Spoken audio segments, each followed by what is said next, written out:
நம்ம ஃப்ரெண்ட்ஸ் எல்லோரும் கூட்டு எங்கே போகிறோம்னா ஸ்விம்மிங் பூல் தான் போய்கிட்டு இருக்கோம். எல்லோரும் ஸ்விம்மிங் பூல் போய்கிட்டு இருக்கோம். வாங்க வாங்க வாங்க வாங்க வாங்க வாங்க. ஸ்விம்மிங் பூலில் பார்த்தீங்கன்னா ஒரு ஆளுக்கு 50 ரூபா ஒருத்தர் போதும். அன்லிமிட்டட் டைம் நம்ம குளிச்சிக்கலாம். நாங்கள் போன நாள் வந்து பார்த்திங்கன்னா ஒரு 9 ஹால் இருக்கும். இங்கே பார்த்தீங்கன்னா ஸ்நாக்ஸ்லாம் இருக்கும். ஸ்நாக்ஸ் 10 ரூபா தான்.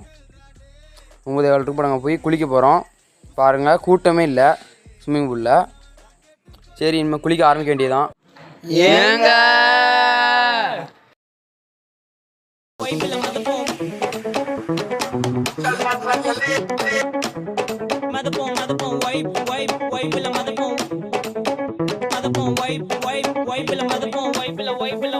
நாங்க பைக் அடித்து ரைட் அடிப்போம். ரைடுல ரைட் வெயில வானத்தை பிடிப்போம். தோழனுக்கு தோல் கொடுப்போம். தொல்லை வந்தா லேட் பார்ட்டில முடிப்போம்.